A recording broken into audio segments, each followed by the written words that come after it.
It wasn't, because that was reading. So maybe that wasn't it. So you might only have one software bug. This analog figure right here that you see, this blue water level line, this should be higher. And so far, my last trip and this trip, I haven't seen that move off of this line. Okay. So I'm wondering if the scaling is off a little bit. So that's something that we just have to make an adjustment in the program. But I was also seeing a high level alarm, and clearly we weren't up there. But this, now that I think about it, I think we were at 92%. So that actually was correct. So this tells you you're 84% full right now, which capacity. I'd say it's pretty accurate. Pretty. So the scaling for that's correct. It's just the scaling for this little digital image. Yeah, the image is not. You can see here, green. When the pump is green, it's on. When it's gray, it's off.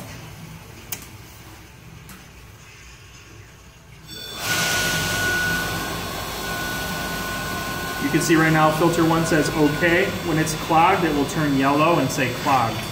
Yep. Same with this one. And that's the signal that those DP switches are giving you. Okay? So when this one says clogged, it automatically discharges that solenoid valve to do the backwash. This one just says clogged, and somewhere else on the screen it might say replace bag. So this one is the self-cleaning one? This is self-cleaning. This is the bag filter. Bag filter. Okay. Your UV is always on. Unless your system is in stop mode or your pump goes down. If your pump goes down, the UV will turn off because it will have no other pressure. And when I do the squeegee on the UV, then it will drain out by itself, or the UV? Yeah, when I'm cleaning with the squeegee yes. with this. Yeah, the pressure of the water will just take away the debris. It's a small amount of debris. Yes, it will end up in your finalized water, but it's only a one-time thing. The menu button, password, 2, 4, 6, 8, enter. This gets you to all of the good stuff. You can hit manual control. You're on auto right now. If you select manual, pump shuts down. Valves are all closing. And you can select anything. Jesus. Turn on the pump manually here.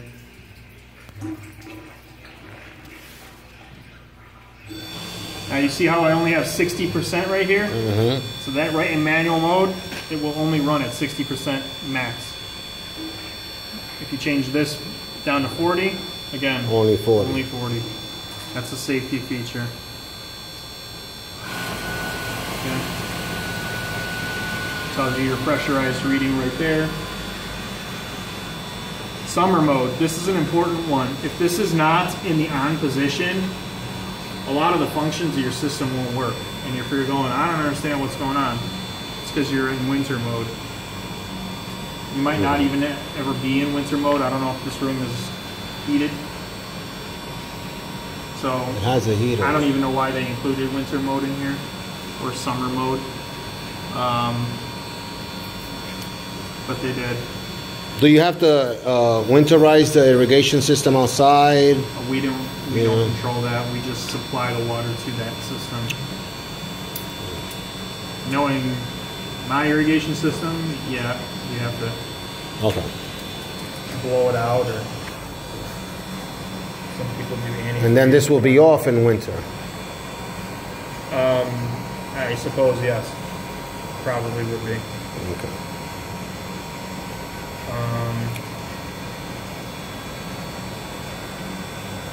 Time delays, this is what we were talking about. So your tank high level, nothing here that you guys are going to have to change.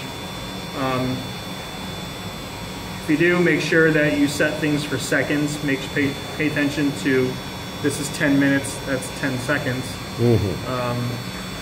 It's easy to kind of just rattle off numbers, and then all of a sudden the valve's open for 10 minutes, not 10 seconds. Internal clock, that's just time of day. PID control, we're set. We've got PID control set for the VFD pump. We have a max output right now of 90%, and that's because at 90% is the max for the pump curve for efficiency. So that's why I popped that in there. You can go as high as 100% if you see fit, although we're getting 90 is recommended. We're getting pretty good pressure. This is where you can change your desired pressure. Select that. If you wanted to say 60, enter 60. Pump picked up a little bit. Now it's getting me up to 60. Now it's going to maintain 60. Down to 50. Pump drops out a little bit. Backs it down. Totals. You want it at 50 or 55? I mean, either one's fine. So this is your harvested meter over there, calculating every pulse that passes it, every gallon that passes it. And this is just counting the operation hours of your UV. I'm going to reset that one because it's not even running right now. And I'm going to just reset this one because... But we're throwing out the gallon for water down the thing. Okay. Your set point screen. It's your tank's high level. Your pump on level is 20%. And your low level. So that's that parameter right there. It shuts off at 10. Doesn't turn But it back turns on so at 20. That's fine. And you can adjust these. Just push on them. Say oops. Hit escape.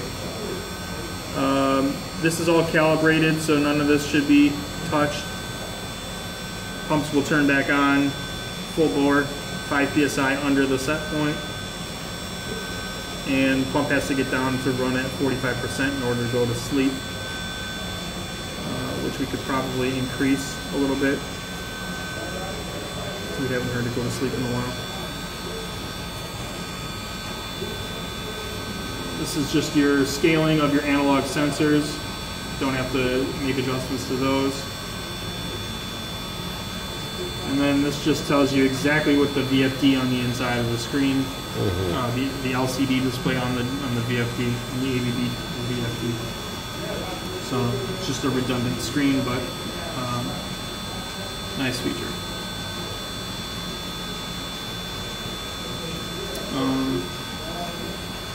If you have an alarm that you want to clear to restore operation to something, push that button and let go. Automatically clears it.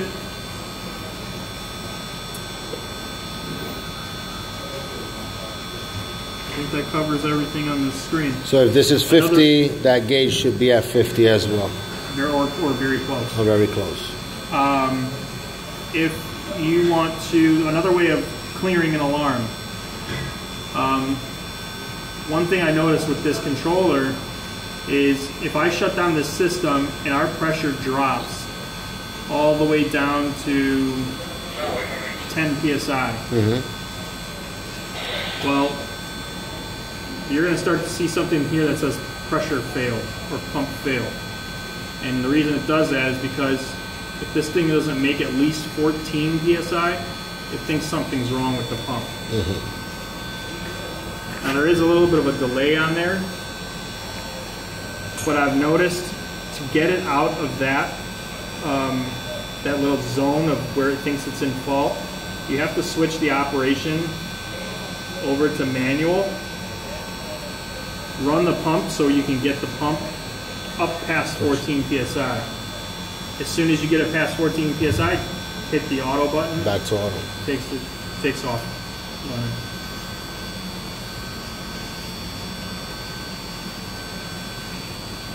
So what are these F1, F2, F3, F4? Well, in some of our other programs, these are used as control keys. This program doesn't do that, so they really don't offer you anything. Again, I would much rather you guys control your system operation with this switch instead of this switch. Just better for all the components inside. Any questions?